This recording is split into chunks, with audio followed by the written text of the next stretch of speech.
Somalia stands at a crossroads, its capital Mogadishu bustling with life, yet shadowed by memories of conflict and hardship. Somalia's pain is clear everywhere. Buildings damaged by war, burned out cars, and a generation that grew up hearing the sounds of fighting. The scars of decades of violence are etched into the city's walls and the faces of its people. The fight against Al-Shabaab is in the news a lot, but deeper problems, like clan fights and political disagreements, break the country even more. These struggles are not just headlines. They are daily realities that shape every decision and every hope.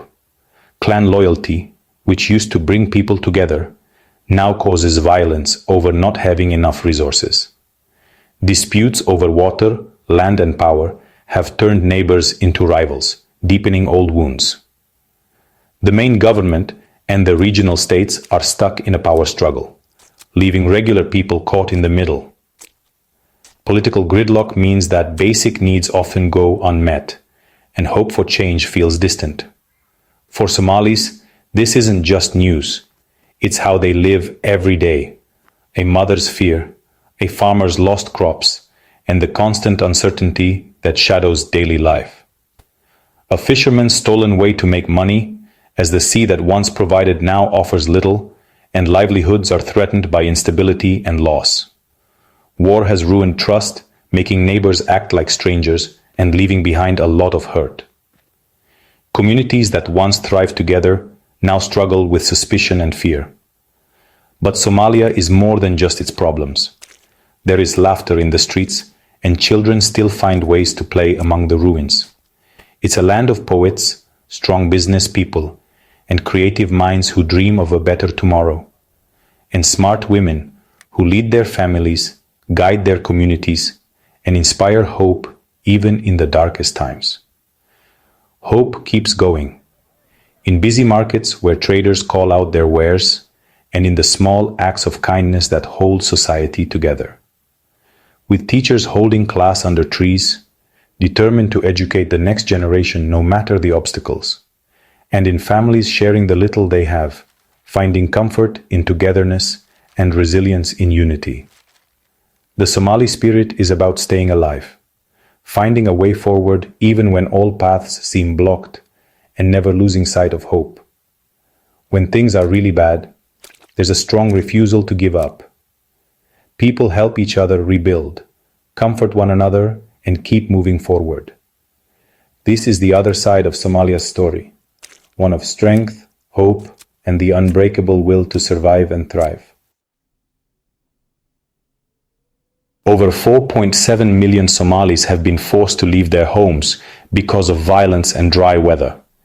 Entire communities are uprooted, carrying only what they can hold as they search for a place to survive. The journey is long and uncertain, with families often traveling for days across barren land, hoping to find safety. They run away with nothing, looking for safety in crowded camps on the edges of cities like Mogadishu and Baidoa. These camps are overflowing, and new arrivals join the lines every day, their faces marked by exhaustion and fear. For many, this is the only option left. These camps, made from leftover pieces, don't offer much protection from rain or sun. They are temporary homes that have become permanent. The shelters are fragile, barely holding together against harsh winds or heavy downpours, and families must constantly repair them just to get by. There's a huge need for help. More than 6 million people rely on aid, but there isn't enough, and the world isn't paying as much attention anymore. Food, water, and medicine are scarce, and aid workers struggle to reach everyone in need. Children born in these camps only know what it's like to be displaced. Their laughter is a fragile sound in the middle of hardship. They play among the tents, making games out of scraps, but their innocence is shadowed by uncertainty and loss. Parents are sad about their lost homes and worry about their children's future. They remember the lives they left behind and wonder if they will ever return, or if their children will ever know peace. Aid groups try hard to keep up, but their efforts are held back by not enough money and danger. Security risks and limited resources make every delivery a challenge, and the needs keep growing. For many, life is on hold, stuck between a home they can't go back to and a future they can't build. Days blur together as families wait, hoping for news, for change, for a chance to start again. The crisis isn't just numbers, it's millions of stolen childhoods and broken dreams. Each face in the camp tells a story of loss, resilience, and the hope that someday life will be different. Al-Shabaab still has a strong hold in rural Somalia, acting like a hidden government and making people follow strict rules. Daily life is shaped by fear. Farming, traveling, even getting water can be deadly. The group's violence never stops. Bombs that explode unexpectedly, suicide attacks, and attacks on regular people are meant to cause chaos and fear. Government soldiers, with help from other countries, have made some progress, but victories are fragile and often cost many innocent lives. Airstrikes and counterattacks sometimes kill innocent people, making the tragedy even worse.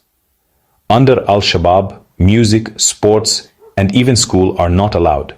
Punishments are very harsh. But small acts of going against them still happen. A hidden radio, a mother teaching her daughter, a farmer hiding food. These quiet acts of rebellion are about staying alive, keeping hope going in the darkness. The fight isn't just military. It's a fight for what Somalia truly is. We had a good life. Land, goats, a small school for the children. It was ours. Every day, I watched my children grow strong and happy, learning and playing under the sun. Our home was filled with laughter and hope for the future. Fatima, a mother of 6, now sits outside a tent in a displacement camp, her face showing her loss. The memories of her old life linger, but the reality she faces now is harsh and uncertain. One night, fighting reached her village. The sound of gunfire shattered the silence, and fear swept through every home. They ran away with nothing, their world burning behind them. Everything they had built was left behind in the chaos. Her husband looks for work, often coming back with nothing. Each day is a struggle to find even the smallest way to provide for their family. My youngest is always sick. I worry every night, listening to his breathing, hoping he will get better. The clinic is too busy. There are so many mothers like me waiting for help that sometimes never comes. Medicine doesn't help much on an empty stomach. My children need food as much as they need medicine, but both are hard to find. Fatima walks for hours to get water, which is often not clean. The journey is long and exhausting, but she has no choice. Food is scarce. Some days, there's nothing to eat. Hunger is a constant shadow over their lives. She's seen people suffer from not enough food and death up close, fearing for her own children. The pain of watching her children go hungry is unbearable. You feel helpless. Every day, I wonder if I am doing enough, if I can keep my children safe. A mother should protect her children, but here, you can do nothing. The feeling of powerlessness is overwhelming. Still, Fatima holds on to hope. Even in the darkest moments, she refuses to let despair win. She tells her children stories of their village, dreams of going back, and prays for peace. These stories keep their memories alive and give them strength.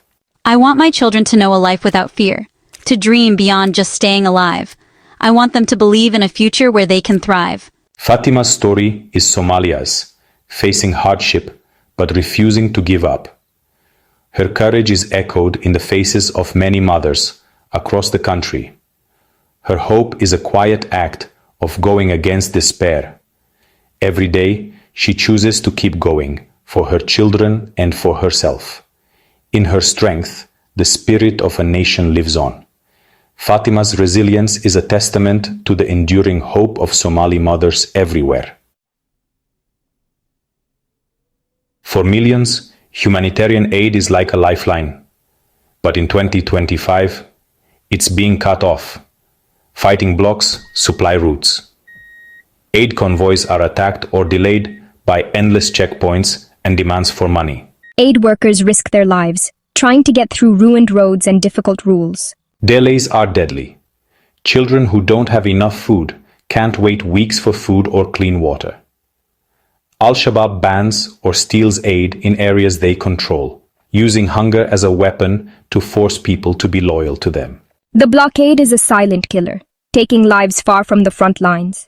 Aid groups struggle to reach those who need help, their efforts stopped by violence and corruption.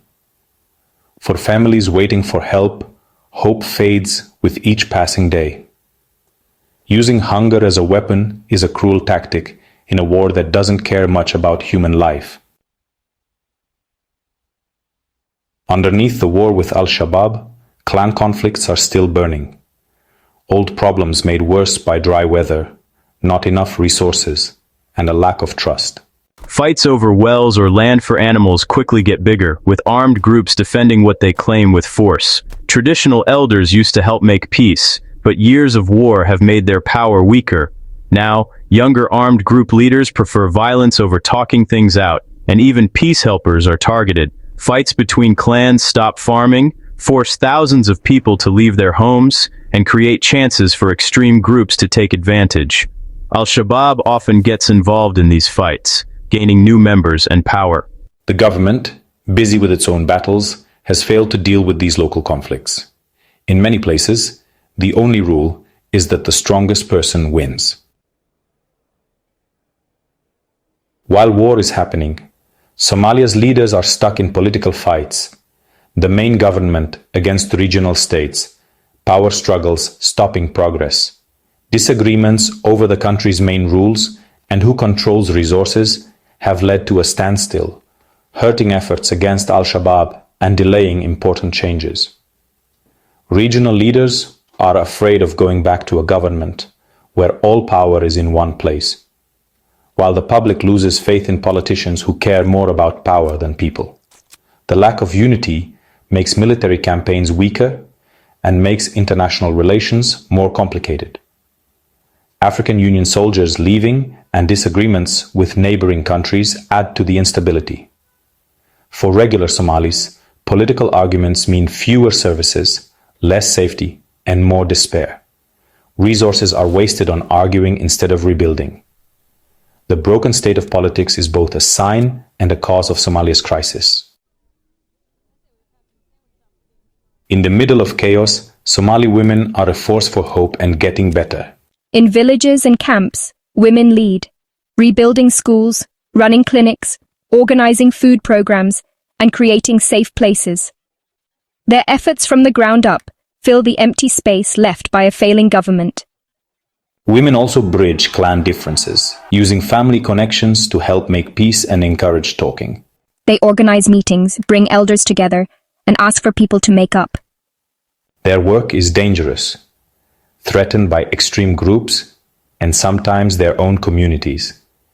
Yet, they keep going, driven by responsibility and hope for the next generation. Somali women carry the heaviest burdens, but also lead the way out of darkness. Their bravery is a sign of the nation's lasting strength. Somalia in 2025 is caught between a painful past and an uncertain future. Fighting, people being forced from their homes, and hunger are part of daily life. Yet, hope keeps going. Not foolish, but strong and practical. It's the hope of mothers like Fatima, of volunteers risking everything to deliver aid, of women rebuilding schools from broken pieces. This hope is active, a daily choice to build, connect, and fight against despair. It's seen in classrooms, heard in markets, and felt in communities sharing the little they have. Somalia's path forward is hard, with deep scars and huge challenges. But the story is not just about conflict, it's also about strength and refusing to give up. The future will be shaped not by warlords, but by the quiet courage of regular citizens. Their strength is the key to a new beginning for the Horn of Africa. In their hope, Somalia's future is